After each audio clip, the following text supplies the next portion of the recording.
Greetings, Flesh Wound Horror freaks, and welcome to Flesh Wound Horror Live. I am Flesh Wound Dan, joined by producer Dad. Good evening. Pugs Dread. Namaste.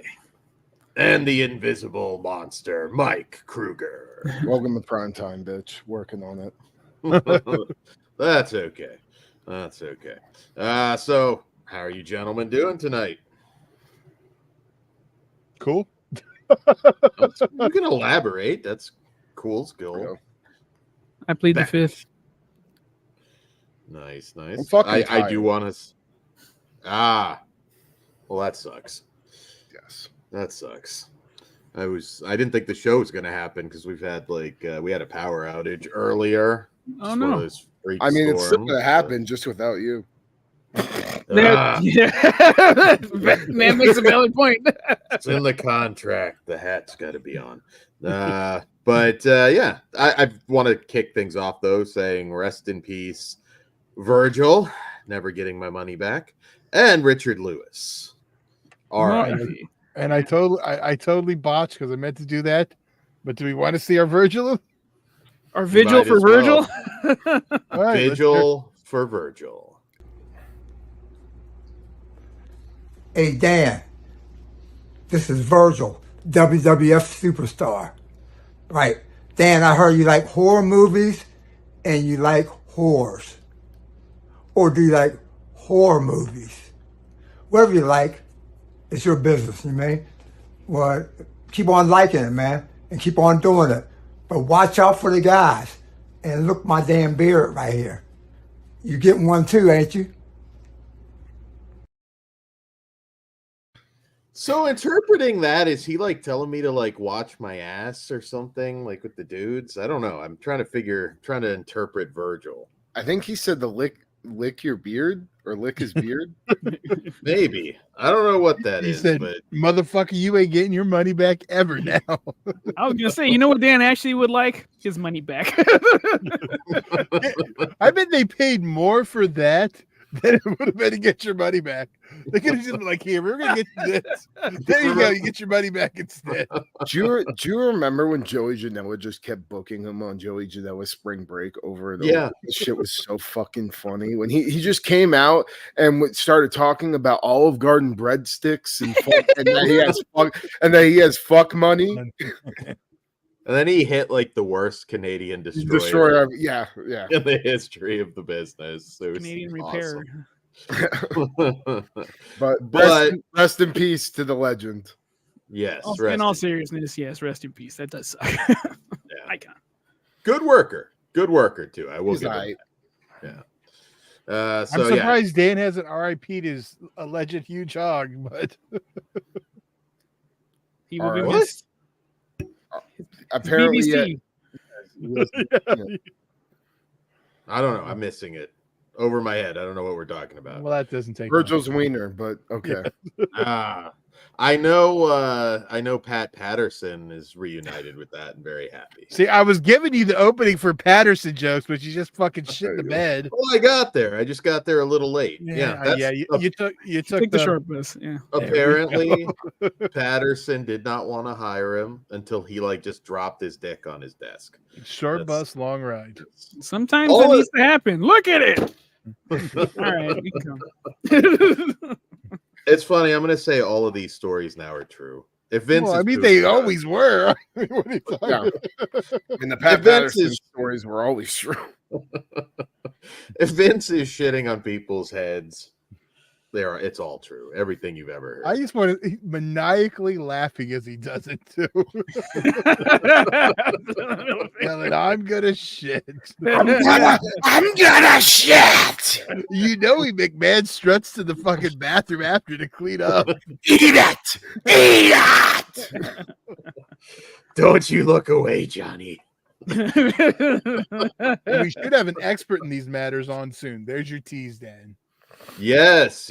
Wrestling fans, don't miss Squared Circle Society. There's going to be a big one coming up talking about the Vince McMahon case. What else is going on news-wise? We got a new Crow, Bill Skarsgård. There's a photo that just came out from set. and people, for the most part, don't like it. It's a little weird. Oh It's my like god! What? We're shocked. he's taking like a bathroom selfie. Have you seen it? He's just like It's sitting not a there. bathroom selfie, you dipshit. He's looking at himself in the mirror. And it's a fucking that's- picture. That's still fucking lame. I mean, he's just like Looking at yourself in the mirror is lame, you dumb fuck. You probably do it every single day. I don't think Dan's seen a mirror in 20 years. The Crow shouldn't be like putting his pubes in like a fucking mirror shot. I don't know. It's weird. It might be a good movie. I'm just saying. Modern Crow. I'm sure. Just gonna say right now, Dan, this movie, you are not the target audience. Yeah, no shit. I probably am not. I don't think you were the target audience of the first one, but whatever. Probably The Crow is on the TikTok. I got a Crow poster over there. I love the Crow, but I don't You know. love Sting. You like the Crow by proxy. The Crow's autographed by Steve Borden. I saw it in theaters. That I would be great. actually would. You If should. the opportunity presented itself, I would have Sting sign the Crow poster. I would be fine. I mean, with that just means that Pugs has to get the Joker win too. There you Oh, I guess I would have to. Showtime. Sign a Yeah. Showtime. And go away. All right. So yeah, that's pretty much it, I think, news wise. But I saw It's just that. the internet melted down again. Shocker. I don't know if it's like a full meltdown. It's just kind of like I don't know if that's the first image I want for the Crow. I mean, My Just in- favorite. Oh, go ahead, Kruger. I was just gonna say, just in general, like, I mean, it's just a picture of him shirtless with some fucking tattoos, and he has face tattoos. I don't think it's gonna make that big of a fucking difference if the movie's good or not. You know, I mean, he's not. It's not like he's all makeuped out and in the Crow outfit, you know, in any of these photos. Like, yeah, he does have some sort of makeup on in one of them, but I don't think he's gonna fucking just dress like that in the whole movie. If he does, then I'll have some issues. But right now, like some fucking promo stills of Bill Skarsgård and the character, I'm not gonna flip the fuck out yet. I bet he's going to come back from the dead and immediately make a TikTok video. That's going to be back from the dead, y'all. Just does some stupid dance. I saw people bitching. Well, why do they need to make a remake? And I'm just like, why do they need to make all those sequels? I wasn't bitching then. I don't care now. Wasn't Rob Zombie supposed to do one of them? He was. Yes. Crow. Was that Salvation? Was that the one that became? I think Salvation? City. Well, no, No, Salvation. Wasn't it the second one? No. I could have sworn he was not even in He talks. did. He did No. music on City of Angels, but no, the third Okay. Salvation is totally different from what he was going to do. He was going to do Crow 2037, very weird script. It was going to be in the future. No, I meant the one that took its place because they had to keep the rights. So there was a Crow that came out instead of the zombie one. No, that's not how that went down. It wasn't a rights thing. It's always a rights thing because if they don't make a Crow movie, Miramax loses them. But it Salvation wasn't was the the third one, third. Salvation was the third movie. That Okay. was the first direct-to-video movie. Right. That now, what you might they did. It aired in one theater in Spokane. What's the second one called? Washington. City of Angels. My Yeah. bad. Okay. Yeah, City of Angels, Salvation, and then Wicked Prayer, which is I haven't Ugh. seen any sequels. I've never bothered. Don't. You can watch the Uh, second one. Second one's fine. The 3 and 4. Which you one? might be Furlong? garbling that a little bit. Furlong's the Furlong's fourth the one. last one. Oh yeah, that was crappily awesome. I just did a show on that, and he looks like the guy selling you weed outside of the mall. Like that's what Edward Furlong looks in that movie. It's Well, terrible. now we shit. know what your plug looks like. It does exactly. That's the story. There was this dude that always, because I had long hair back then, and he always thought I wanted to buy weed, and every time I'd tell him no, and it looked just like Edward Furlong in Wicked. Not Prayer. today, Eddie. I can introduce you to Ron Jeremy. Come on, man. He's like, I know him. Oh yeah, the Crow TV series back in the day. What was it? Stairway to Stairway to Heaven with Mark Dacascos. How was Yeah. that? Not bad. I mean, it's a 90s TV show, you know. Ironically, that got canceled because a stunt was blown up in a boat stunt. I do not So, know that. Yeah. Fucking Alec crap. Baldwin on set there. Oh, That's foreshadowing something for later too. Yeah. All right. Well, on that note, enough of our nonsense. We got some movies to talk tonight. And we'll kick it off with. Ben said that was actual Edward Furlong trying to sell you weed. It might have been. It might have been.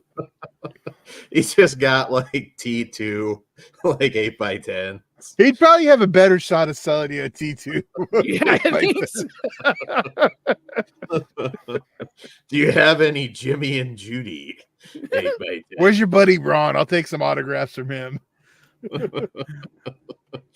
He's spending all our money at the Sbarro. God damn it! All right. God damn What do we have Rob. up first, Dan?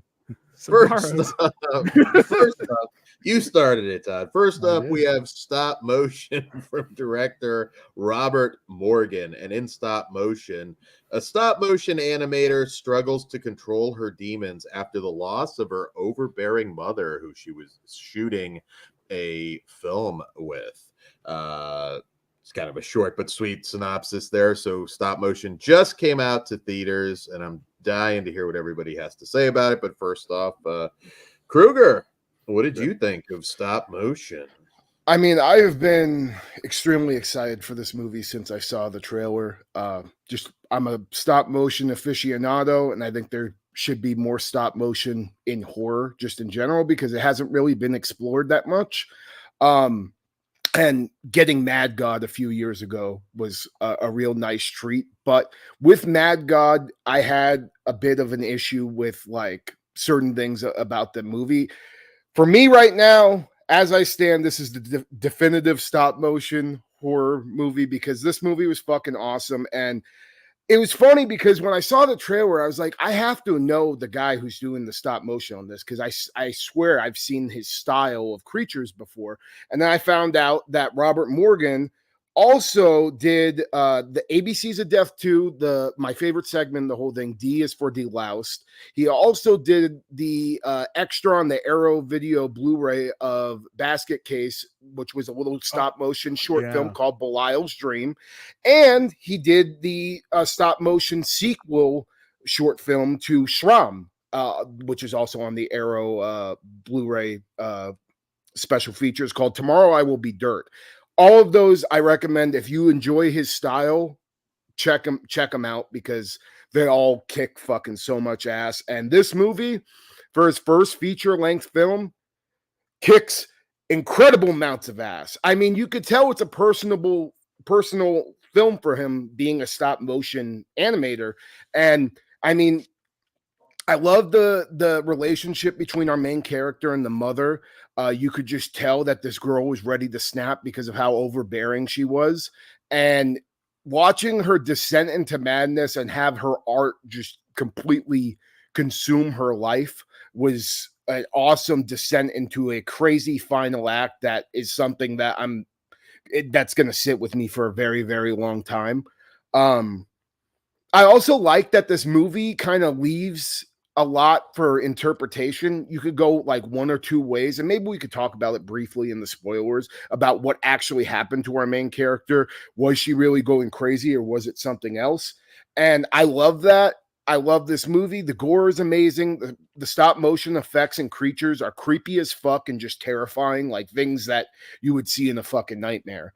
And this is going to be the one this year for me, because it's by far my favorite film I've seen all year. There's no way this isn't making my top 5 by the end of the year. And yeah, I can't give it a high enough recommendation. It was like this movie was made for me, had all the right bells and whistles. And it's also like, it's not overly gory, but the gore that's there is very, very effective with making you wince and just making you feel uncomfortable. And that's something that I thought was very well done, along with just all the effects, man. I mean, the amount of work it takes to be a stop motion animator it's ridiculous, and it's overbearing and very, very hard to do. That's why nobody really does it anymore, because there's 1,010 easier fucking forms.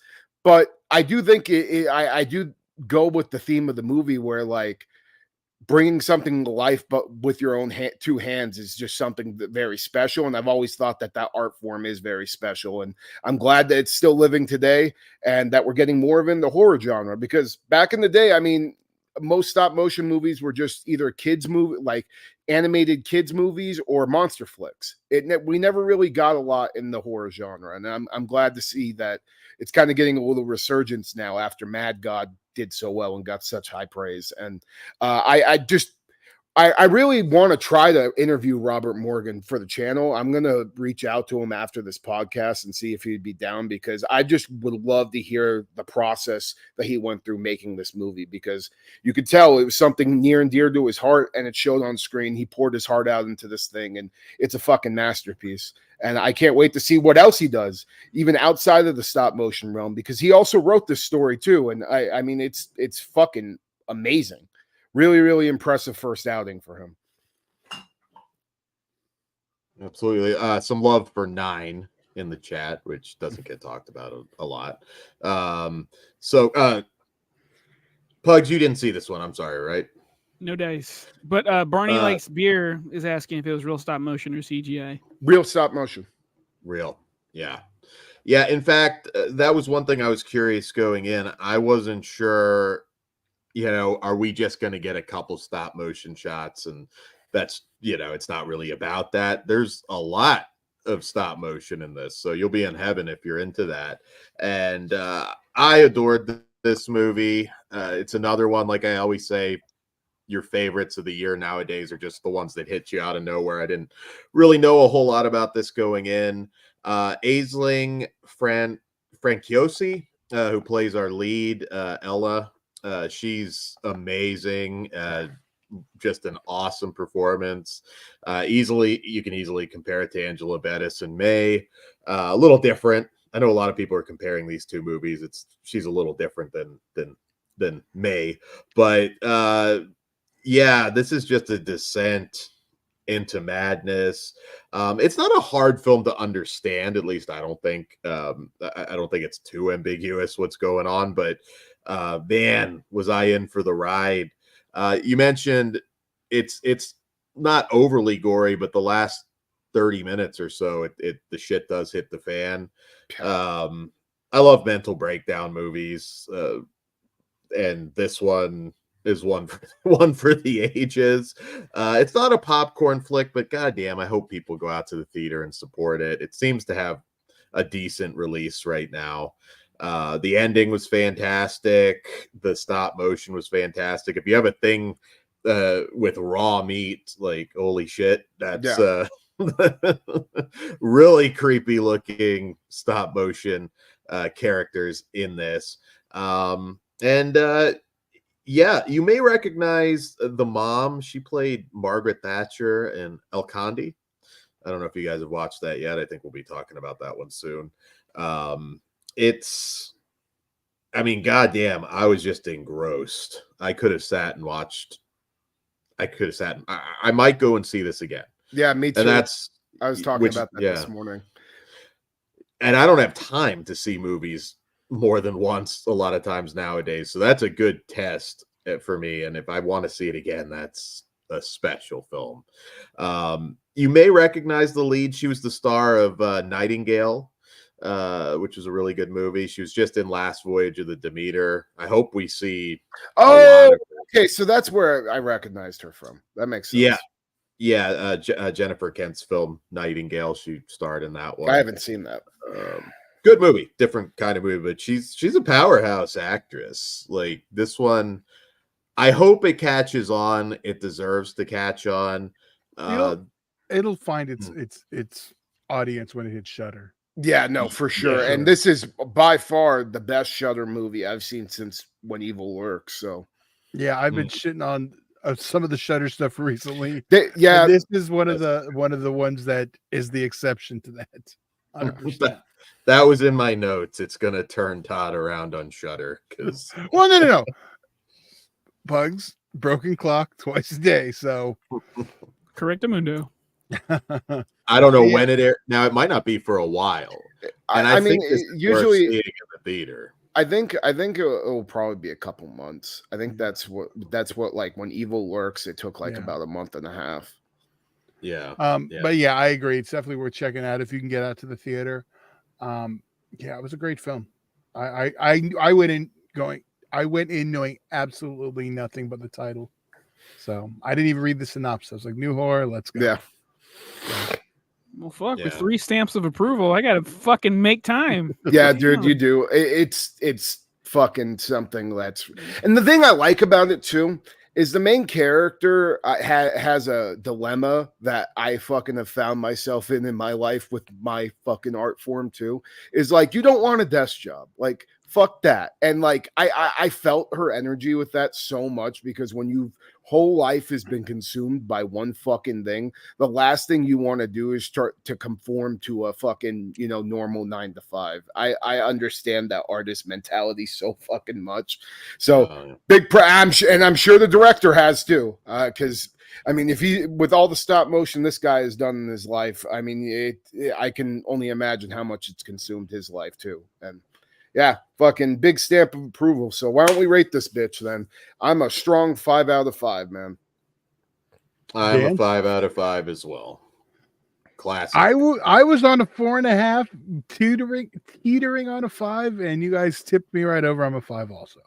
All right. I do want to make one more comment. Give this a big hole. That's fine. There's no way I'm not gonna like it with you 3 fucking. We're gonna give it one big hole with an asterisk. We'll find out. I want to make one point though about it. I know a lot of people are comparing Mad God, and you know, Mad God's great in its own right. Different movie. No, way different. I'm just saying this has a story. This has a story. I just want to make that clear that Mad God's got a very thin story. It's a visual experience. Like, there's still a story there, but kind of paper thin. Very thin story. Yeah, this is different. You don't have to like Mad God to enjoy this. No, I'm just saying if you like that creepy ass fucking those types of creatures, you'll get something out of this movie as well. You notice how not all, but a significant chunk of the great horror we're getting now is mental breakdown and grief issues. It's mental breakdown and grief, and lately it's just like that's almost always there. You know what else? I know you mentioned May. It also in the some of the apartment stuff, it kind of had a Beau is Afraid feel to me for me too. Yeah. Oh, did I tell you guys I saw that? Oh, you did finally? Fucking me awesome. Too. Me too. Okay. Penis monster for life. Dude. Yes. Fuck yeah. Dane wants the replica. But also I definitely like would lump that into horror. Like I know a lot. It is. Like a lot of people say it's like kind of not, but I don't know. I lump that movie for sure. Beau is Afraid into horror. My region free friend Sam's favorite horror movie of the entire year was Beau is Afraid last year. So I would put it there. It was great. I kicked myself in the ass really hard fucking not seeing it in the theaters after I just watched it about a month ago. Well, maybe you'll get a revival screening. Yeah. If I do, I will definitely take my girl to see it because she still hasn't seen it yet. She doesn't do well with long movies, but that's a long one. I get that scaring you off of the theater experience. I kicked myself in the ass not seeing Batman too, though. I need to stop fucking doing that and just go. Yeah. However busy I am, it doesn't matter. It's fucking. There's a Batman movie. I'm going. Yeah, but if not, Pugs is quitting on the spot. Yeah, they know.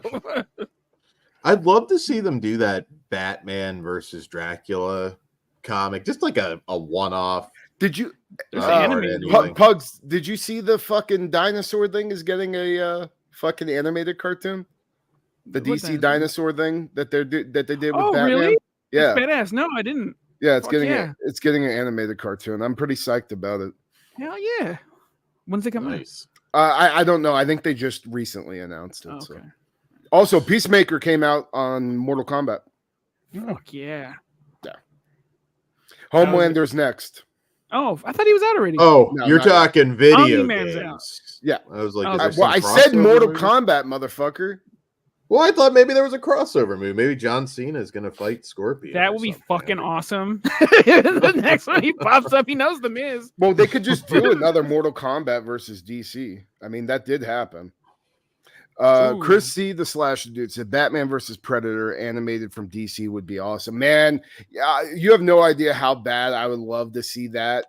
Like, now that Marvel has the licensing for Alien and Predator, I'm really hoping that we do get an animated movie out of that, because I think it's doing you a disservice as a fan to not. And like, we haven't had any crossover in the comics yet. We've just gotten like variant art covers of like Wolverine and Predator showing down. But yeah, I think an animated movie of that would be badass. There's some live action shorts like that are fan made. Like, oh yeah, I've seen the Wolverine versus Predator one.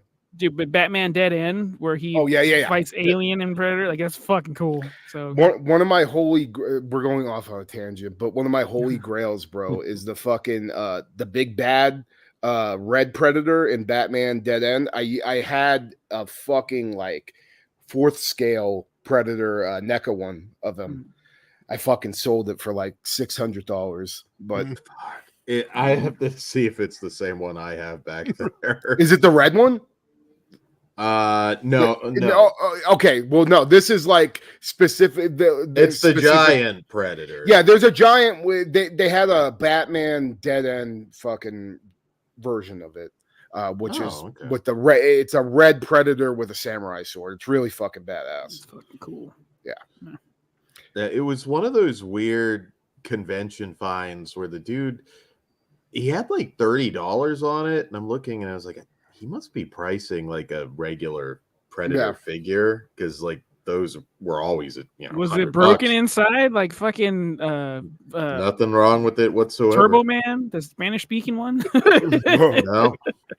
No, and it was funny because I was like, I handed like the 30 and I was expecting to be stopped, and I was like, somebody fucked up there, because that's no way that was meant to be that price. Fucking good for you though.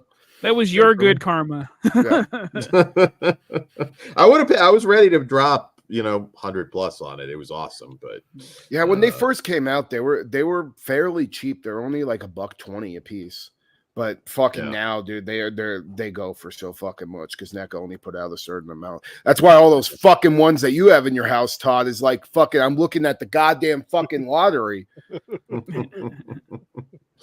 I've got some. I don't have everything. I found things I don't have. I found a Star Wars tree topper from Hallmark. Oh, I looked up how much, and I've never used it. I looked up how much it was going for. How much? Not bad. Like $3. Damn. What is it of? It's just a Death Star. It's just like this big, and you put it on the top of your tree. That's fucking cool. Does it light up? I have never plugged it in. But it does. He's not going to now. Yeah, I wouldn't. I got $300. What's up? I've got the Godzilla one that lights up. Yeah. I think it was Hallmark. I mean, it's open, obviously. It's been on the tree, but the last time I put a tree, it's a random fucking thing. It was a Batman bank. I just took out the little hole and the topper. I was like, this is my topper from now on, until I use Darth Vader, and then I don't really do Christmas anymore though.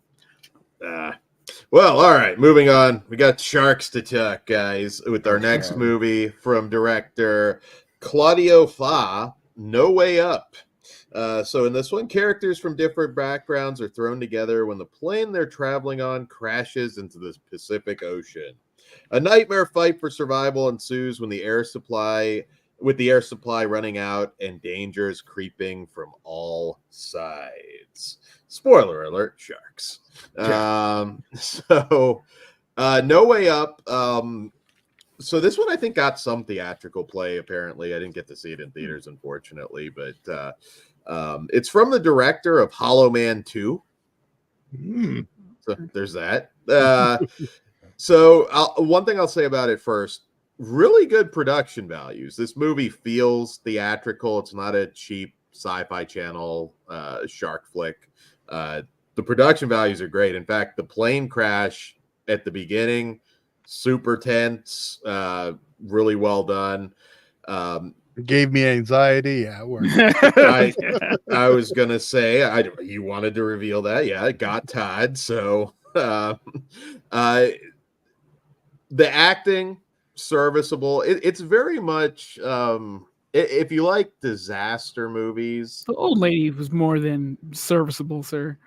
She was good. She was good. Little soap opera ish is what I was going to say with the acting, but a lot of disaster movies kind of fall into that. We get Colm Meaney, who plays the bodyguard to the senator's daughter, who is on the plane. I love Colm Meaney. I know him from Deep Space Nine, but Con Air as well. It's not his first trip on a plane. So, yeah, you don't. If you're going into this one for a cheesy shark flick or a funny shark flick, you're not really getting that with this one. It plays things straight for the most part. There's not a ton of humor. Like I said, it's got that sort of sentimental disaster movie feel to it. If you like stuff like Daylight with Stallone, films like that. R.I.P. Sage.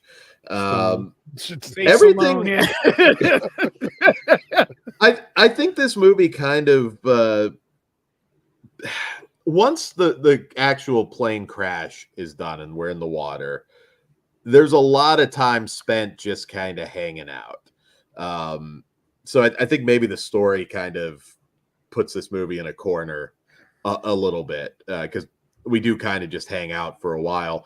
You might be a little disappointed use the term hang out instead of like literally planning. They're waiting to get rescued. They're chilling. But the shark action is a little limited. When we do get it, it's very good. Once again, the effects, production values, all great.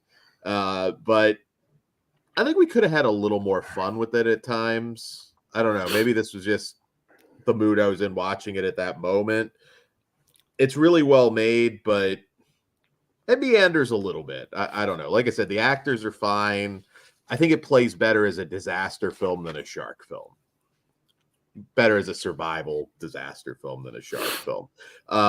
One character that I thought was pretty interesting, the asshole character, Kyle. Of course, he would be named Kyle, but he doesn't punch any drywall. That is Will Attenborough, grandson of Richard Attenborough. Other than that, and Colm Meaney, I don't really recognize a lot of the cast. But I know the old chick from somewhere. I just can't place she's from Downtown Abbey. Downton. You watched Downton Abbey, no, Todd? Apparently not. I didn't. Right. Apparently I watched Downtown Abbey. Around the way. Who's in Downtown Abbey? Who do we cast in that? That's got to be Cuba Gooding Jr. and Terrence Howard. We got to put Ice-T and Mario Van Peebles in there. They can't afford them. Yeah, Posse 3 coming out. Now I got to try to find Posse 2. That's a weird one. It's Los Locos Posse, and it obviously started at some point as a sequel. It's not the same character name, but it's the same guy, so it's really weird. But no, I enjoyed No Way Up.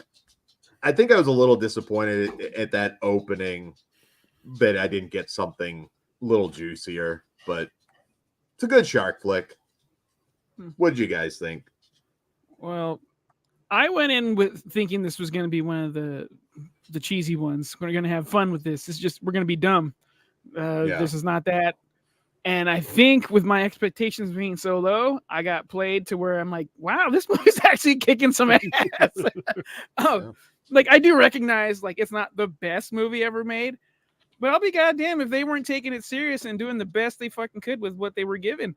I enjoyed the hell out of this. I really like the old lady, like I've said. Her and her husband with the hat thing, like that tugged at the heartstrings with the granddaughter. I thought the main chick, the senator's daughter, she could have been a little cooler. Like she was kind of an ass, but her company sucked too, except the funny guy, Kyle. That guy was cool. The piece of shit, you mean? Yeah, he was funny. He was lightening the mood. The only one spitting real facts here. I thought they were going to make out at the end. I just didn't expect it to be. Again, this sounds like it's like a masterpiece, like that high of quality. I went in thinking it was going to be a goofy time. But no, they went in and did it What the hell with these way more earnest than I motherfucking thought. sharks on this motherfucking plane? Is that what you We want? got a yeah, and I would have been fine. I was in the mood for it. It would have played perfectly. But no, like the crash was fucking gnarly as hell. Yeah. The slipping of the plane, every now and again, it did get me. I'm not like pop or anything, but I was like, oh wow, that's cool. The sharks looked really fucking real. I had a good time with this one. I would recommend pressing play. Maybe this is a good premise for Con Air too. We just switch the cons for sharks. I'm not against this. Like the plane goes down and they do the same shit here. You just see the sharks got like the bunny. Dude, Nicolas Cage in a shark cage. Put that on the cover, I'm into that, but But the question is, were you into this, Kruger? fuck no, dude. I hated this movie. This just was not my bag. All the characters for me just felt very hollow and fucking basic. I give them props for some decent kills and a few scenes of gore, but it's all CGI. I mean, the one thing I'll say, the movie was a little bit more brutal than I was expecting, but tons of CGI throughout this thing. I don't know. I thought the CGI looked bad, but that's just me. I'm a fucking stickler when it comes to that shit. And the story, I don't know, it just felt run of the mill, very predictable. And by the end, I wasn't entertained. It met my low expectations like I have with most shark flicks nowadays. So, but as far as like, I mean, I will say it's probably the best shark movie that I've seen in a while, but that's not fucking saying much because all of those are usually half stars or ones. But I'll say it's better than those. You know what would have killed it? Casting Alicia Silverstone. I'm going to stab a certain part of your body. How did you know? You're gonna get poked with something, dude. Not like raped or anything, but I'm going to hurt you. How did you know I was going with Alicia Silverstone? You're one like you read my mind. No, your mind's not hard to read. Well, yeah, I don't agree with anything you said, Kruger, but I still had a good time watching it. And the characters you said are kind of agree. You agree. Todd's cutting a promo on Kruger. Yeah. It said you sounded confrontational. You said I don't agree with anything you said. Fuck you and your opinion. No, I said I do agree with everything you said. That's what you meant to say. Yeah. I do. I speak Todd, so I knew what he was going for. Like I fucking read this guy's brain. Yeah. But I still had fun with it. It was, yeah, I had a good time with it. They're basic done. Yeah. Needed Casper Van Dien. No, because then it would have took it down a level. It would have went the wrong path. I can't even think of the last good shark movie I've seen. Did you watch Black Demon? No. I remember liking that. That's more of action, though. Cool. Yeah, I'm excited for the sequel. Meg 2 was just fine. I mean, I didn't love it or anything. I like the 47 meters down movies though. Fuck yeah. Like both of those were good. So I didn't like the second one. I remember. I liked the second one a lot because it had blind sharks in it. It was kind of cool. Was that the one with Stallone's daughter? Yeah. Okay, yeah, I like that one too. Next Caribbean trip, I'm gonna do the shark cage. I've wanted to do. I'll get the in memoriam ready. Yeah. You know how many times people go down in that? You're fine.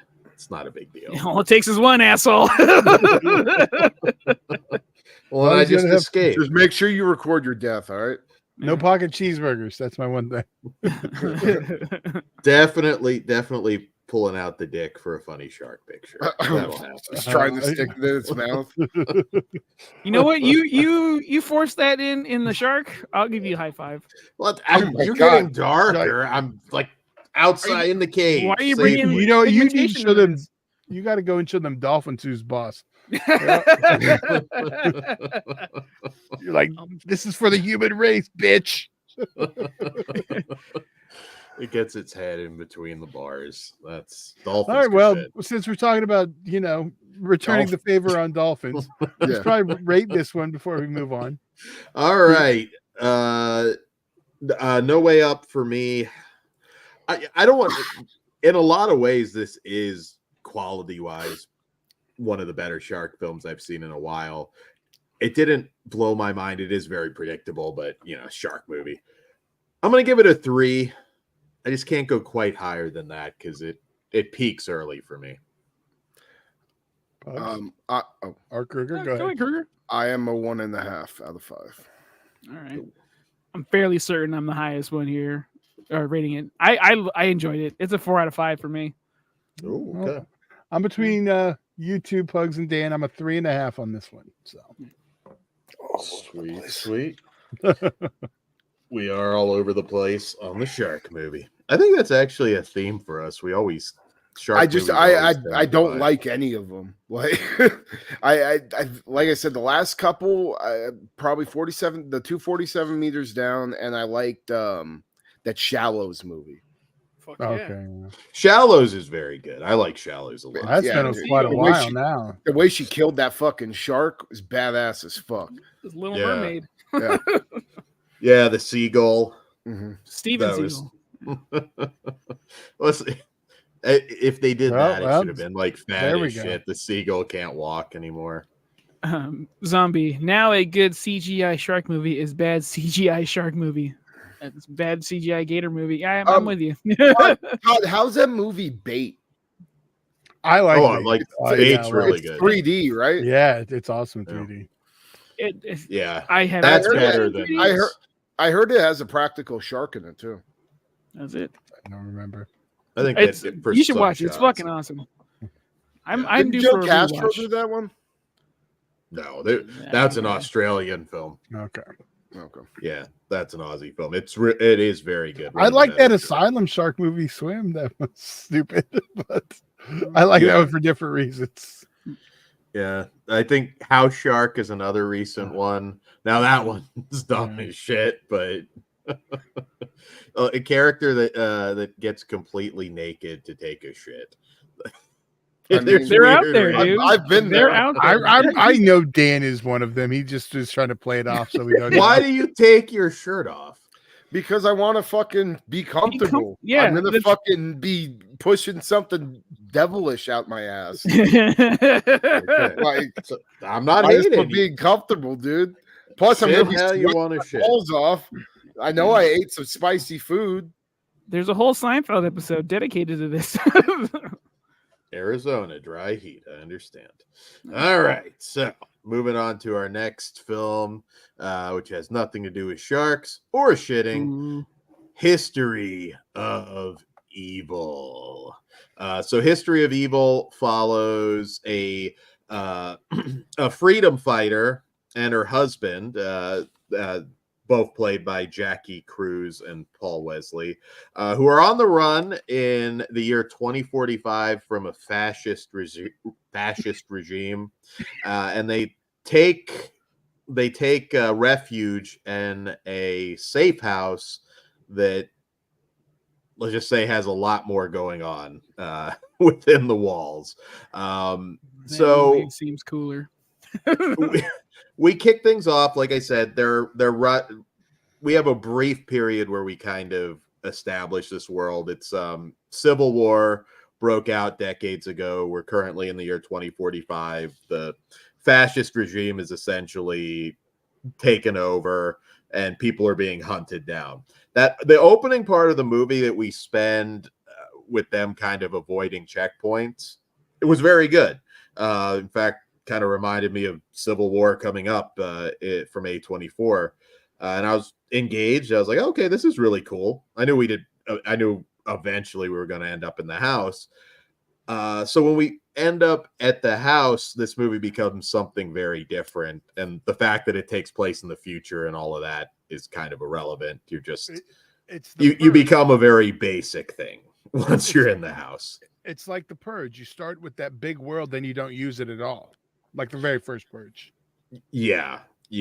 And the acting is very good once again. But once we get to the house, we're really just focusing on the husband, which is kind of odd. I mean, it makes sense to the story that they're telling, but I don't know. I wasn't engaged at all at that point. I was like, what a good setup. And then I don't know. It's like I was so far ahead of the movie and where it was going. I won't reveal, what it is, but it just, it just meanders. It felt like I don't know, somebody trying to somebody with no talent trying to do a Jordan Peele movie.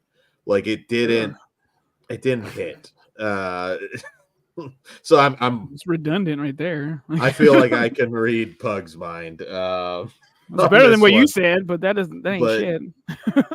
Yeah, no, it was such an interesting opening. I was like, oh shit, yeah, I didn't in the future. This is awesome. I'm excited for Civil War, the movie, I should say. Preface Yeah, that. What But kind of American are you, Dan? it's very close to a certain Stanley Kubrick movie. It's I don't know.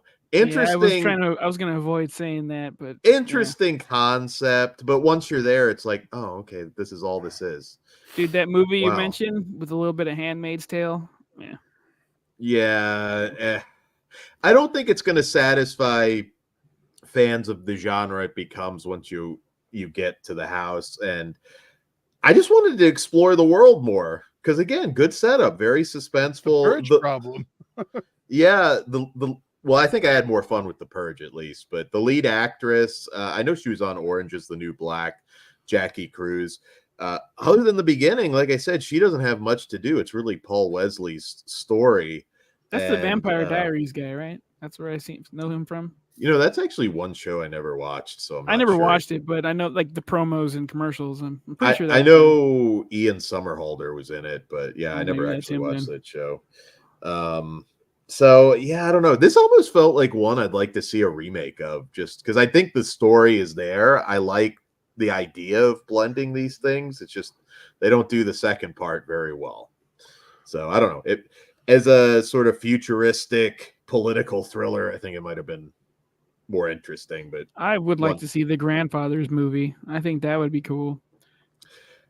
if we do any spoiler talk, I will say what I think it could have been that was more interesting. Because for a minute I thought they might go this direction and they don't. But what did you think, Pugs? I didn't like it. Yeah. Yeah, I didn't like it at all. I will give you some positives. It looks like a fucking well-made movie. It feels like, I know it's futuristic, but it's like Star Wars futuristic, where it's still everything's dirty. So I like that part, but it couldn't hold my attention that well. I was just like, I want this movie to end. This is what we're doing. This is dumb. Why'd you do that? Okay, yeah, this is a big miss for me, but it was pretty to look at, so I can't shit all over it like I'm Vince McMahon. So. I'll be Vinnie Mac, dude. All right. I fucking hated this movie. Like, just from the opening, I immediately did what you did, Dan. I was just like, oh, Alex Garland's movie. Okay, maybe this will go somewhere. Nope, we get this fucking lame ass, whack ass, fucking woke ghost story that pissed me the fuck off, and I just did not enjoy this movie at all. I get what they were going for, but just I've seen that done cleverly in the show Them. Go watch Them. That's all I gotta say, because that does what Streaming this movie, on Prime. Yeah, streaming on Prime. That does what this movie tries to do 10 times better, way more effective. This just kind of felt like a half-assed idea at the end of the day. And by the end of the movie, I felt like I was robbed of my time. So I did not like it at all. And it's one of the worst movies I've seen all year. Todd. I'm not that. I'm going to disagree with you. No. Yeah, Yeah, here's what's a masterpiece. There's a reason Stop Motion went to theaters and this one did not. Yes. Cool concept. Didn't execute what I wanted. It's a pass. Yeah, unless you watch everything on Shudder, I think you can skip this one. I think it'll find fans out there, but it's not a crowd pleaser at all. It's like I said, it's tough when they tease you with the really cool opening, because it was suspenseful when the militia was like stopping them and everything. Yeah. You know, it's like, okay, this is hitting right.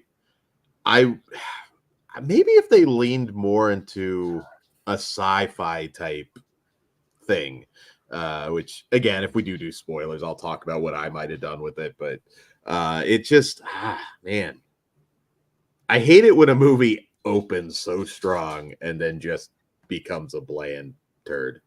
Yeah. So, yeah. Unfortunately, I can't recommend History of Evil, and it sounds like none of us really do. No. Needed Casper Van Dien.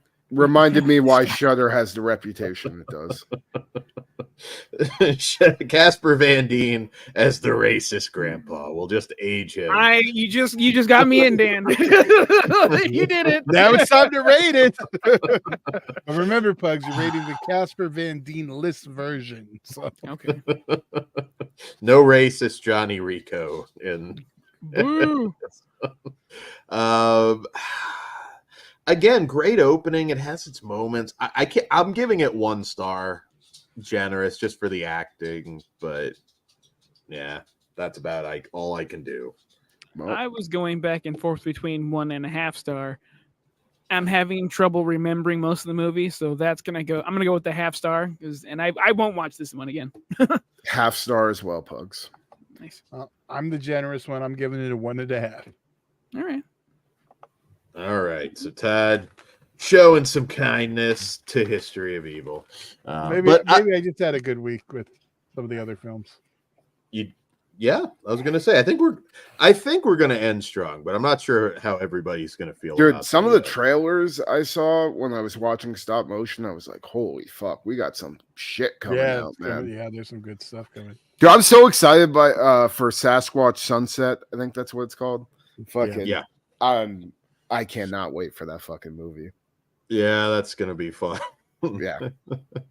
Riley Keough. I was gonna say that was Subjective perspective is asking, are no stars allowed? Yeah, we give zeros out. We'll give zeros. we give zeros. I try and reserve that though. You really Dan saved those for his Blumhouse releases. Yes, exactly. I'm trying to think if I've given a 0 to Blumhouse. You've given multiple zeros to multiple Blumhouse. He saved his ass by saying recently, his motherfucker. I've given some half stars. Oh, The Passenger throws it off, but other than that, The Passenger might be the best wanna hear Blumhouse that movie ever made. The Passenger is awesome shit. That was like a throwback Great. to late 90s crime flicks. It was so good. Zombies asking though, have y'all reviewed Passenger, the Shudder movie in Spanish? Oh yeah, La Passenger. Yeah, we did it. Yeah. Fucking back in 2021, I believe. Yeah. Somewhere in those videos. Yeah, Yeah, that was on. Wait. On did he say Shudder? Is it on Shudder now? Because it was on Screenbox before. It might. I think it's aired on Shudder too. It's not Yeah, an Shudder. original, but yeah. Yeah, you can go back. I think it might have been sooner than early. Maybe, probably a couple years now. Yeah, But- yeah. I believe it is on Screenbox, not Shudder, because I just checked Shudder. Okay. Zombie Sweet, says, sweet. damn it, old. Yes. That was a good movie too. Different Yeah. kind. That was So- fun. All right, guys. So up next, we have a new Troma movie from writer-director Liam Look Regan. at Todd. Eating Miss Campbell. So in this film, vegan goth high school student Beth Connor's life takes a turn for the bizarre when she finds her life is mimicking a 90s cliche-laden horror film that only she can see. When she falls into a taboo relationship with her new English teacher, Miss Campbell, and soon develops a problematic taste for human flesh, Beth decides to end it all with the help of a loaded handgun. But where to find one? Once the patriarchal school board of her high school auctions the right to live stream the inaugural all-you-can-eat massacre contest, Beth finally finds a way to escape horror movies once and for all. This is a long synopsis. I think that kind of gives you the gist of the story there. read them first, Dan. Well, it gives you the story. It's a hard movie to kind of pitch like briefly because it's So Ted, it's Troma. I'm assuming you want to go first on this one. No. Todd never wants to go first. Yeah, I know. what is Troma? I thought you were. Well, no, I'm really curious on where you guys land on this one. I mean, That and I don't know that I trust Pugs talking about this one. well, yeah, there's two words said together that are got to be careful on. So Yes. figure that one out. But what I was going to say, I'm curious on Dan too, because he doesn't like a lot of meta stuff, and they're going for that in this one. So Okay, so all right, I'll go first then. So you've got to love a movie, and I can't think of anything else that does this, that makes boutique label humor jokes. Yeah, that's pretty Like funny. I can't think of any other one that's making like Criterion jokes like that. There's tons of movie references in this. Now, again, everybody sees Troma. They have a very specific idea of what a Troma movie is. This, I think, is proof. Once again, you never know what you're going to get with Troma. You might think you do, you don't. This movie has a gag about the American Pie direct-to-video sequel. I knew you were hard on that movie. This movie was made by a film fanatic because they come fast. Most of them are pretty funny. It's a very quirky film. The humor's not going to work for everybody, and you have to be okay with a lot of school-led party humor. School-led party humor. A lot of school-led party humor. Because that's a big part of it. A girl gets canceled because she really liked Scream 3. That was awesome. I really loved it. We get Lawrence Harvey from Human Centipede 2. Yes. And his dick. and his dick. Possibly. He plays a pervert. There's a Chris Benoit reference. Time to put the dogs in the pool area before a massacre. Dude, patron saint Kurt Cobain. Like, I feel like I don't know. I feel like this director must be a fan of Flesh Wound Features. I know how I'm going to get a good review. The Weinstein jokes alone. Dude, the Weinstein shit. I was like, and it was just one. We got quite a few. I was like, did we ghostwrite this and summon many? It stole it. It was written by AI. They just watched all of our shit. Yeah. There's some cool gore bits too. Again, it's a very the humor won't connect with everybody. It won't, but it definitely connect with me. Was this made after Wednesday? Because that feels like we're trying to ride off that wave. No, this is 2022. Wow. Yeah, it would have been before that. Okay. Yeah. And we get Danny Thompson, who pops up in here. She's a popular scream queen, usually in very low budget stuff. But she also gets naked, so she has a nice there's shower that. Scene. Yes, she has a nice shower scene. Even we're all giving that a thought. That's one big hole as well. So the chick who played Nancy also thumbs up. Yes, I probably would choose that one over that, but either way is a good choice. So this is just interesting, fun satire that. You again, boutique label jokes. Yeah, it's satire, like real. It's aimed at like us, like our, like our everything generation. So and with all the gore and humor that you'd expect out of Troma, but this does modern Troma now. This is like I guess more the feel. I've said it a few times. Like I'm kind of worried about the future of Troma, but with stuff like this coming out. And slashing that kind of stuff, I feel because these are still like in-house Troma movies, or not necessarily Lloyd directed. So if Lloyd directed his last film, I'm not okay with it, but I'll deal with it. And there's still some good stuff coming out, great stuff. This is I know it's probably a spoiler for the end of the year, but whatever. Understandable, sir. Again, this played to everything I enjoy: rude humor, dark humor, lead parties at schools, abuse, assaults. Wow, it's dark. It's dark as fuck. But yet it like has a light. It's lighthearted though. It's like South Park. Me. Yeah. South Park, yeah. Yeah, I had a blast following this goth girl this whole time. She was funny as hell, angsty as shit. Her parents suck. Her fucking classmates are fucking dicks.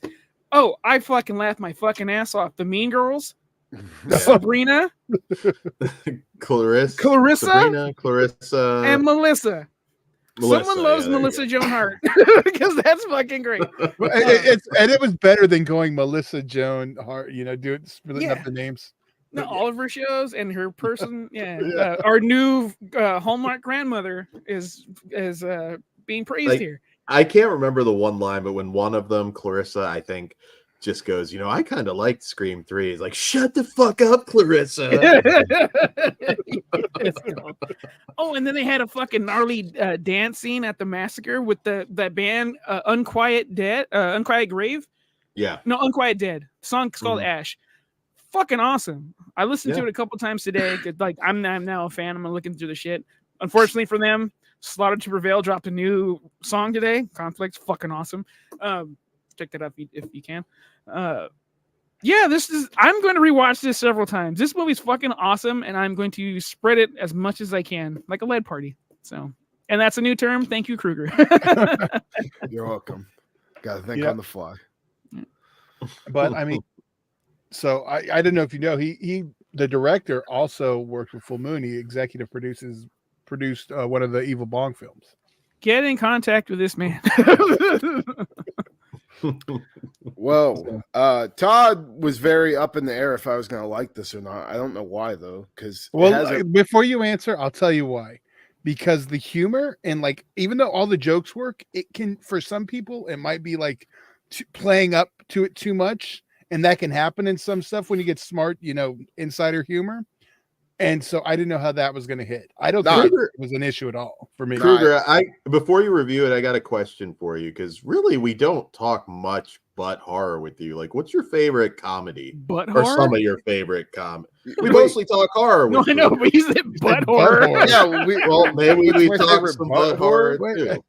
You can answer the butt horror question, but also what are some of your favorite non-horror comedies? Just comedies. Like Bad Santa, fucking off the top of my head, I'm trying to think really quick. Porky's, I like Porky's. Okay. Well, you got good taste in comedy. No, I like raunchy, but also I like Beer League. I love Beer League. Oh, beer. Okay. What about Beer Fest?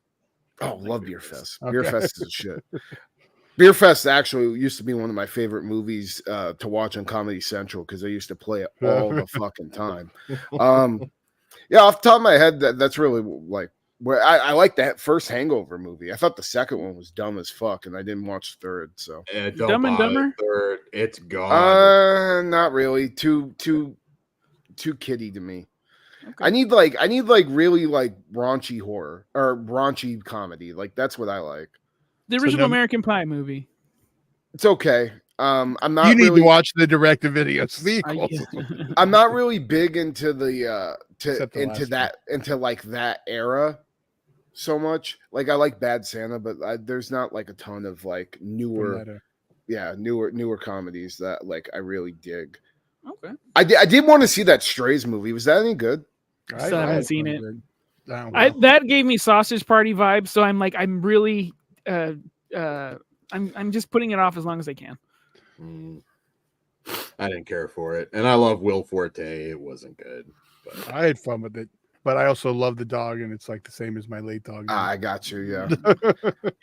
But back onto fucking Eating Miss Campbell. Eating Miss Campbell. Sorry.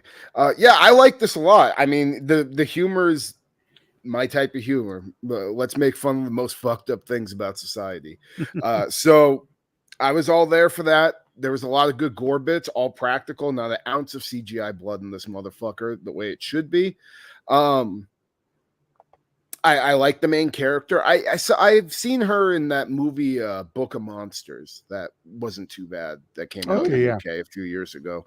And that did just recently get a sequel. I don't think it's out yet, but I gotta have to check that out. But dude, this was a good time. I'm not huge on horror comedies because they're usually hit or miss for me, but splatter comedies work, and this I would consider a splatter comedy. So all the over the topness was a lot of fucking fun. Seeing my homeboy from Human Centipede 2 was a treat, and him in his naked glory, dude. Just put anytime I get him in a movie naked, you know I'm gonna have a good time. Bring Take out that the the way you will. sandpaper. Fucking love him. Yeah, he's awesome, he's funny. dude. Fucking what is it? Is it Father's Day? He's in, or no? The Astron 6 one? No. He's in. Yeah, I'm trying to think. There's another horror movie he's in. Yeah, he's popped up in a few different things recently. A really good actor. I've said it before. He's the best. Human Centipede 2 Is the best one there. By by far. far. I mean, that's the one that gives you the fucking extremeness that you want. I then- fanboyed out meeting that man. I couldn't control myself. I was unpugs. I was like, dude, you know who you fucking are. And then he was such a sweet man. Oh, so Did he cool. take he was doing kids' birthday parties before he got the Human Centipede 2 job. He was the like literally, and it was just like, oh, you'd be great for this. Did he when you took your photo with him, did he have the staple gun to your balls? No, it was Yeah. in my head. He was in the editor. He was in the editor. The editor, that's the one. Okay, I knew he was in one of those Astron. So. Editor for me is the best Astron 6 movie. That the scene when they just start slapping the shit out of her and they're just like back and forth. I think they slap the waitress. Yeah. Then at the end, it's like, what are we supposed to do? Slap each other? Like it was hilarious. I will say the director, Lane Regan, is he has another movie from 2015, My Bloody Banjo. I mean, he's got a fan now. I got to check that one out. Yeah, I want to see that. Yeah. So I'm a fan. I feel like I said, I feel better with the hand Stroma's in now, moving in the future. I am comfortable as well. So well, and this definitely has the Troma feel to it too, with the humor and the gore. So I think Troma fans will be happy with this one for sure. This one is. All right, well, Todd, rate it because there's not gonna be a surprise there. It's obviously I'm giving it a 5. I loved it, everything about it, even without the Weinstein jokes. It would have got it. I am also a 5 out of 5. This movie's too good. Kruger. I'm a little lower. I'm a 3 out of 5, but there's room to grow there, and I do want to watch it again. Very cool. I am a 4.5 out of 5. I loved it. All right. Well, makes me nervous when we have a Troma movie up. I never know it's gonna land. Chris Benoit, American Pie sequels, shitting on Scream 3. I mean, come on. And what did you give it, Dan? 4.5. 4.5. 4.5. I kind of wanted to go higher, but you should. But close. It tickled your pickle. Which is also, do you vegans masturbate with dildos or cucumbers? And then he made that pickle reference. Oh fuck. Yeah, it could be a home run for you guys, or you may not click with it, but it is unique, and you rarely get really good comedies like this, and you rarely get one we all like. So I think that we all enjoyed it to a degree. So I think that says a lot because there's not a lot of movies we all do. So that means pretty much, I think, a good portion who. It might not be one big hole, but it's definitely flesh wound approved. Yeah. Oh yeah, for sure. All right, so we're gonna close with a non-horror movie tonight that I'm very curious. We haven't talked about it yet. So we have the Ethan Cohen Drive Away Dolls, and in this film, Jamie regrets her breakup with her girlfriend while Marion needs to relax. In search of a fresh start, they embark on an unexpected road trip to Tallahassee. Things go awry when they cross paths with a group of inept criminals. All right, so Drive Away Dolls. So I'm a big Cohen Brothers fan. I think it's safe to say we all are. Do we know? And by the way, all of us, this is just me and you. I was gonna. do we know why we only have one Cohen brother on this project? I was kind of curious, and I didn't. Well, look into that. they've been making separate movies. stuff. Okay, I think Buster Scruggs was the last one they did together. Could be because this wrong. one definitely feels like one that's both of them. It feels It- like a Cohen brothers movie. It does. I mean, it's kind of a Gen X lesbian road trip comedy.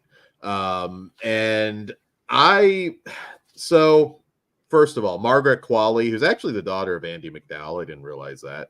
She's Pussycat. hilarious. Pussycat from Once Upon a Time in Hollywood, the one who tries to seduce. Yes. Our buddy Cliff Booth. Our buddy Cliff Booth, who's not in the chat tonight. I was going to say he's off getting some Pussycat. Right now, he's just listening to us in bed with Margaret Qualley. So I would say, all right. So first off, 84 minutes. Awesome. Beautiful. Does not need to be longer. I'm glad they didn't do the thing where they stretch this out to 2 hours for no reason. It's a tight, great 84 minutes. I liked it a lot. I thought it felt like a earlier Cohen brothers movie, kind of a Raising Arizona. I was going to say it was very much it felt like a spiritual sequel. I could totally see Jamie somehow related to Nicolas Cage from that one of the babies. Yeah. I was like, give me some kind of connection. I'll pop at the end, but it felt of that particular world very much. Fuck, that's awesome. It did. And I will say some of the bigger names in this, Matt Damon, Miley Cyrus, you may not even know was in it, and Pedro Pascal. They probably all together maybe have like 8 or 9 minutes of screen time. That's a little high, but but their parts are very funny. Yeah. Their parts are very funny. This is a really silly movie, but I don't know. I connected to it. I thought it was hilarious. Bill Camp as Curly. Again, not a lot of screen time, but that dude was fucking hilarious. It's like, you see, I think the jokes in the trailer is like, is your name not Curly? He's like, yes, but it's too familiar. He had so many just dry, just perfect deliveries in this movie. That one shot where he's just like, is nobody going to save Curly? Like, he was just so good. Everybody in this movie is awesome. I love road trip movies, and this one really hit for me. Beanie Feldstein is the jilted ex-lover of Margaret Qualley. She was funny. There's a scene where, because again, this is a raunchy comedy, and it's not really what I would call a sex comedy, which I've said it before. Those don't usually make sense when they try and do it with women. I know I'm an asshole, but they don't. This one is not about getting laid, even though that happens. Dan, you're not an asshole. You're a misogynist. There's a difference. Okay, that's cool. But this one, the scene where she's trying to, Beanie Feldstein is trying to pull the like wall dildo off. It's like, and Margaret Qualley's like, it's okay, it's your dildo. It's like, I don't want it anymore. That one had me like, I couldn't breathe in the theater. It was so funny. It takes place in 1999, which is a little odd because at times it felt like it was taking place further back than that. But not that it matters, just an observation. Dude, like just this movie just wouldn't quit. I was surprised. I mean, again, Ethan Cohen. I figure more often than not, I enjoy Cohen brothers films, so it's not a huge shock. But I really like this. It might have some mixed opinions from people. It's not. I know some. I don't quite understand why, but some people are saying it's a political movie. It's not. I don't get that at all with this one. But I laughed in there. It's in there with the themes. I mean, you can't avoid it. There's a couple references. It's not like it's in the fabric of it, but it's not like something they're like. I get it, and I get the people who are going to be annoyed by it are just annoyed that it's there in general. Yeah, I guess so. But I hope that doesn't stop anybody or that they think this is it's not. It's fucking hilarious. It felt like what was that movie we watched together when we were in LA? Bottoms. Like I did see, like that one disappointed me. I think this is way funnier than that. Because you thought it was going to be a sex comedy. Yeah, well, again, this one, Margaret Qualley is like the horn dog, like the female Stifler kind of character. There's a ton of nudity in this movie too, which I wasn't expecting. But it's not like it's not about just getting laid, so it works. It's not like it's not a sex comedy because that's not the driving force of the plot. No, not at all. And Geraldine Vishwanathan, who plays Marion, it's not that she can't get laid. She's just, kind of stuck, awkward, a little damaged.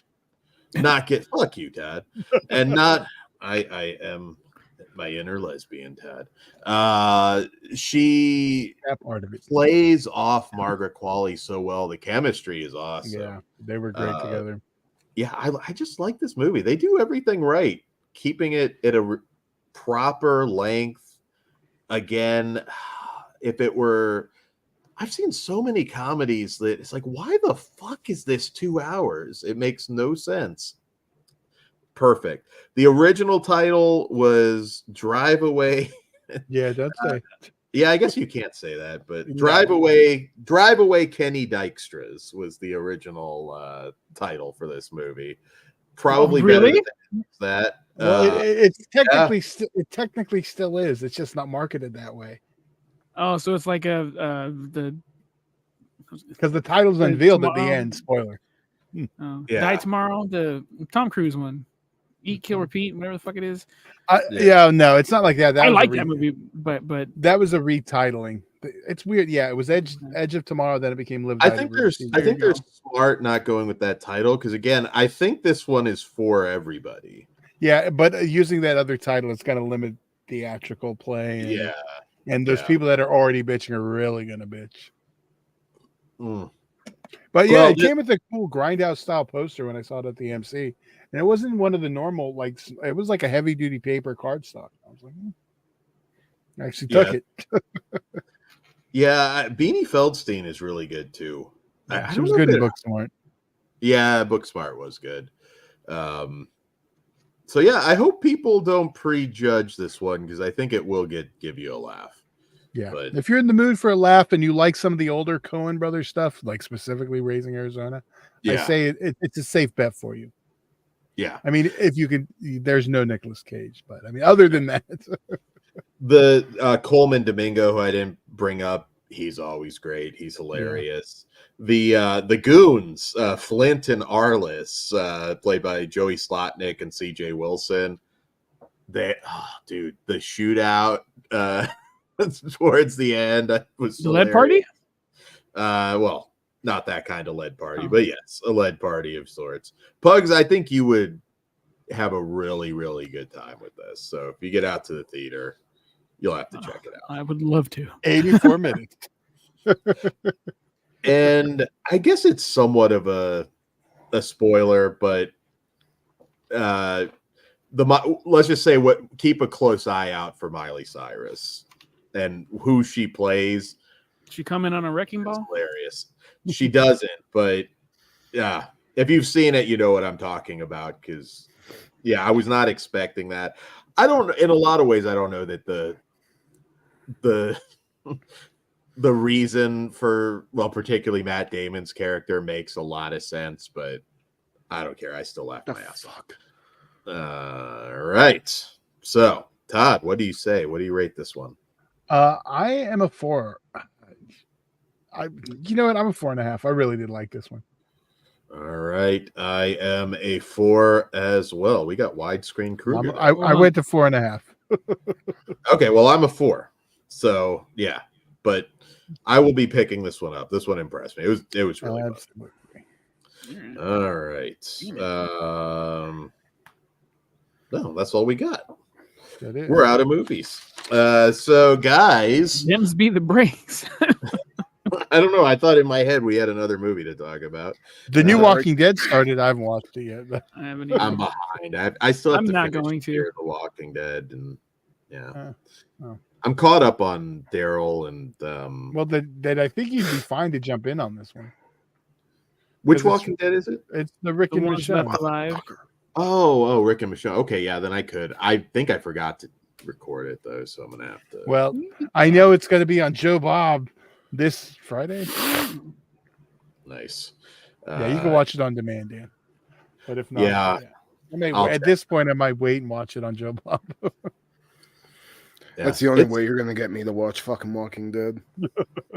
Oh, I think you'd like Walking Dead, Kruger. It kind of became a thing. Did for you me. ever watch it? I watched first 2 seasons. Those are the best too. And after that, I was like, there's like Oh. fucking 20 seasons of this shit. I'm never gonna finish it. There's no point. That's how I am with Supernatural at this point. Yeah. One day you'll get there. See it. I keep every time I say that. The humor for Once I finish Supernatural Baywatch, hits I'll start hard. it. I haven't watched that shit like a year. Baywatch. enjoying that. Oh, I should get back on Supernatural. I stopped after season 5. Oh, Which wait, was- you ain't even finished it. You're only in season 5. I watched the Scooby Doo episode, and then but I do 1 through 5. I fucking love, but 5's a good place to stop. The Scooby Doo episode's really It's funny. pretty fucking awesome. Yeah. Was that in season 5? No, that's no, that's later. past, yeah. It's way later. Dude, they have a racist truck. It's fucking great. No, I don't know. You're trying to sell me. You will absolutely love Supernatural. Even the 5 seasons that Pug saw. Yeah. You will love Supernatural. Dirk's asking about Poor Things. I loved Poor Things, but it's not. Again, that's definitely a not for everybody kind of flick. So I haven't We'll seen definitely be that talking yet, about it. but that Yeah, I will haven't be. It's either. on VOD now, so I'll be seeing that soon. We will Yeah. be Well, I have to talking- anyway. Yeah, well, I was gonna say we'll be talking about it. I'm sure when we. our It's our Oscar Oscar. show next week. That's the Jesus, plug. That shut up, Dan. Next week. Yeah. Oh my god. It is next week. Is Spoilers, like it's pretty strong. We better pick our day when we're off the air. it? Well, a week from Sunday to be more specific, right? Yeah. Yes. I It think is. that But our Friday show before, needs to be but- next week. Yeah. So we got to. Yeah. Yeah. Sure, I'm good. Yeah. The Friday, the 8th, probably is what we'll settle on. Yes. All right. There we So- go. I'll As long mark as that we're now. yeah. And guys, be sure to check out the debut, and I believe it's tomorrow. It may not be, but I'm pretty sure it'll drop tomorrow. Of Dead End Drive-In. Dirk is in the chat. Agoraphobe will be on with me as well, talking. Yeah, well, I'll let you see. I'll let you tune in and find out. It's Butt gonna be horror, really good. probably. No butt horror. At least on not in the this first one. episode. No, butt horror is reserved for Flesh Wound. Flesh Wound Features exclusive? now, Okay. since we booked that. Well, there's enough. Bad Milo. There you go. There's not enough. really. You named one. Fucking Dreamcatcher. American History X. Deliverance. You ran a different. direction. We got some episodes of Doom Asylum we can throw in there. There you go. There you go. All right, guys. So on that note, we love you. Come again.